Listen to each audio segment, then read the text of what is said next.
Hello friends, तो आज हम ट्रांसमिशन मीडिया का सेकंड पार्ट देखते हैं जिसमें अनगाइडेड मीडिया और वायरलेस मीडिया के बारे में बताएंगे। तो अनगाइडेड मीडिया होता है जब कभी भी हमें इलेक्ट्रोमैग्नेटिक वेव्स का ट्रांसमिशन करना पड़ता है और हम कोई भी फिजिकल मीडियम यूज़ नहीं करते हैं। ऐसे ट्रांसमिशन को हम वायरलेस ट्रांसमिशन कहते हैं। यहाँ पर हम एयर को as a transmission medium use करते हैं और इलेक्ट्रोमैग्नेटिक स्पेक्ट्रम में से फ्रीक्वेंसीज 3 किलो हर्ट्ज से लेकर 900 टेराहर्ट्ज तक की हम यहाँ पर वायरलेस कम्युनिकेशन के लिए यूज़ करते हैं। 3 किलो हर्ट्ज से 300 गीगा हर्ट्ज की जो फ्रीक्वेंसी होती है वो रेडियो वेव और माइक्रोवेव में यूज़ होती है।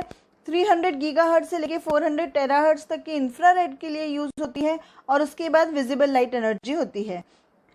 तो प्रोपोगेशन मोड देख लेते हैं। अनगाइडेड मीडिया 3 तरह से प्रोपोगेट हो सकते हैं: ground propagation, sky propagation and line of site propagation. Ground propagation में सेंडर एंटीना होता है जो सिग्नल्स जो है उनको कर्वेचर के फॉर्म में अर्थ सरफेस पर सेंड करता है और जो भी रिसीवर्स होते हैं वो यहाँ से सिग्नल्स कैच कर लेते हैं। Ground propagation 2 megahertz frequency, below 2 megahertz की फ्रीक्वेंसी ट्रांसमिट करता है। स्काई प्रोपोगेशन में आइनोस्फीयर्स के थ्रू सिग्नल्स रिफ्लेक्ट हो जाते हैं तो रिसीविंग एंटीना उनको रिसीव कर लेता है। यहाँ पर 2 to 30 मेगाहर्ट्ज तक की फ्रीक्वेंसीज यूज़ की जाती हैं, वेरी हाई फ्रीक्वेंसी यूज़ की जाती है। उसके बाद लाइन ऑफ साइट में होते हैं, वो एक लाइन ऑफ साइट से अलाइंड होते हैं, एक लेवल में अलाइंड होते हैं जिनके थ्रू ट्रांसमिशन पॉसिबल होता है। यहाँ पर अबाउट 30 मेगाहर्ट्ज तक की फ्रीक्वेंसीज यूज़ की जाती हैं। 3 तरह के अनगाइडेड मीडिया होते हैं: रेडियो वेव्स, माइक्रोवेव्स और इंफ्रारेड वेव्स। तो इंडिविजुअली इनको देख लेते हैं। रेडियो वेव्स इलेक्ट्रोमैग्नेटिक वेव्स होती हैं जिनको हम सारे डायरेक्शन में सेंड करते हैं, मतलब एक सेंडिंग एंटीना होता है और बहुत सारे रिसीविंग एंटीनास होते हैं जैसे एफएम रेडियोस। यहाँ पर हम 3 किलो हर्ट्ज से लेके 1 गीगा हर्ट्ज तक की फ्रीक्वेंसीज यूज़ करते हैं। तो एक सेंडिंग एंटीना होता है और बहुत सारे रिसीविंग होते हैं। तो ये यूज़ होती है, इनके एप्लीकेशन है मल्टीकास्टिंग के लिए जहाँ पर एक सेंडर और मल्टीपल रिसीवर्स हों, जैसे FM radio, television, cordless phones में ये यूज़ होता है। इसके एडवांटेजेस देख लेते हैं। वाइड एरिया नेटवर्क और मोबाइल सेलुलर फ़ोन्स में ये यूज़ होता है। लार्ज एरिया कम्युनिकेशन के लिए और यूज़ करते हैं हम इसको। दे कैन पेनिट्रेट वॉल्स के अक्रॉस भी जाकर कम्युनिकेशन पॉसिबल होता है इसमें। रेडियो ट्रांसमिशन में हायर ट्रांसमिशन रेट प्रोवाइडेड होता है। तो रेडियो वेव्स के डिसएडवांटेजेस देख लेते हैं।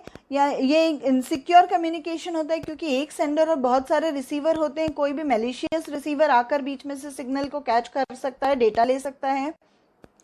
और ये सारे जो मीडियम हैं वो एयर के थ्रू ट्रेवल करते हैं, तो यहाँ पर वेदर का जो इफेक्ट होता है वो ट्रांसमिशन की क्वालिटी पर पड़ता है। फिर देख लेते हैं microwave line of site transmission होता है, मतलब जो रिसीवर है और जो सेंडर है उसको एक अलाइंड पोजीशन में होना चाहिए, सेम लेवल पर अलाइंड होना चाहिए। माइक्रोवेव में distance covered for the signal to be travelled is directly proportional to the height of the antenna. यहाँ पर 1 गीगाहर्ट्ज से लेके 300 गीगाहर्ट्ज तक की फ्रीक्वेंसीज यूज होती हैं। इसकी एप्लीकेशंस देख लेते हैं। एप्लीकेशंस होती हैं मोबाइल कम्युनिकेशन के लिए यूज़ होता है। रेडियो, टेलीविज़न, जब लॉन्ग डिस्टेंस पर हमें सिग्नल्स भेजने होते हैं तब हम माइक्रोवेव्स का यूज़ करते हैं।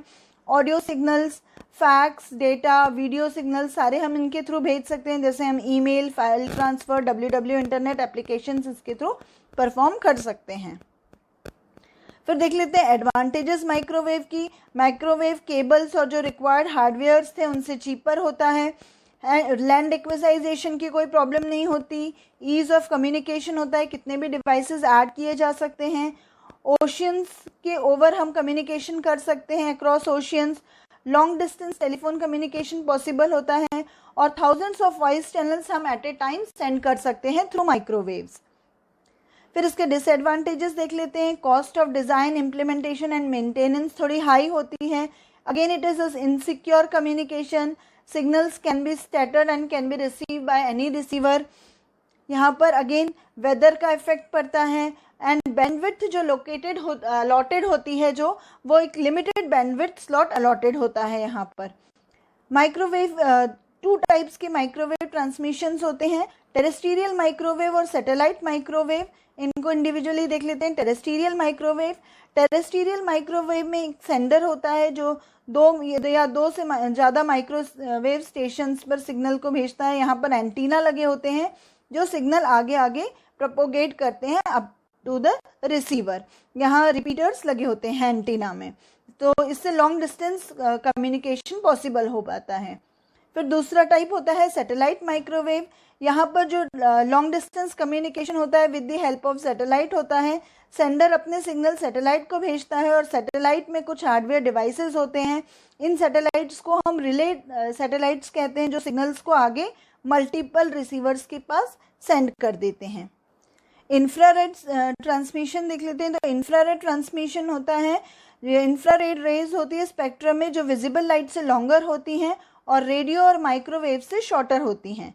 इसके एप्लीकेशंस देख लेते हैं।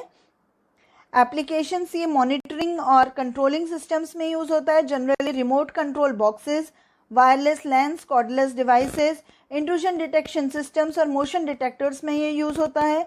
मेडिकल डायग्नोसिस में ये यूज़ होता है। मिसाइल गाइडेंस सिस्टम और जियोलॉजिकल मॉनिटरिंग सिस्टम्स में इंफ्रारेड टेक्नोलॉजी यूज़ होती है। एडवांटेजेस होते हैं इसके, सिक्योर कम्युनिकेशन प्रोवाइड करता है, लेस पावर कंजम्पशन होता है एंड फास्टर रिस्पॉन्स टाइम मिलता है इंफ्रारेड कम्युनिकेशन में।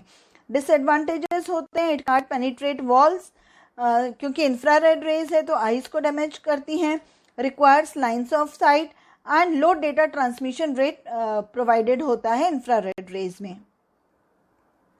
फिर अदर गाइडेड मीडियाज देख लेते हैं। यहाँ पर लेज़र ट्रांसमिशन के लिए हमें एक लेज़र ट्रांसमीटर और एक फोटो सेंसिटिव रिसीवर चाहिए होता है, जिससे कि लेज़र ट्रांसमिशन पॉसिबल हो पाए। ये दोनों अलग अलग एंड पे लगे हुए होते हैं। Direct line of site communication होना चाहिए, बहुत ज़्यादा डिस्टेंस पे हम इनको नहीं भेज सकते हैं, थोड़े ही डिस्टेंस के लिए कम्युनिकेशन पॉसिबल होता है, जैसे 2 बिल्डिंग्स। ये यूनिडायरेक्शनल कम्युनिकेशन होता है जैसे माइक्रोवेव, और इसका वेदर का इफेक्ट इस पर पड़ता है। ब्लूटूथ कम्युनिकेशन से हम वॉइस सिग्नल्स और डेटा सिग्नल्स भेज सकते हैं। जिन भी डिवाइस में हमें कम्युनिकेशन कराना होता है उसमें स्मॉल माइक्रोचिप लगी हुई होती हैं, जिनके थ्रू कम्युनिकेशन पॉसिबल हो पाता है Bluetooth communication. Mobile phones, computers, entertainment systems को हम आपस में कनेक्ट कर सकते हैं अप टू 10 मीटर रेंज, और इसमें 2 Mbps की स्पीड हमें मिलती है। ब्लूटूथ का नाम डेनमार्क के एक किंग हेरोल्ड ब्लूटूथ के नाम पर पेस्ट है, जिन्होंने 2.5 गीगाहर्ट्ज फ्रीक्वेंसीज को आइडेंटिफाई किया था।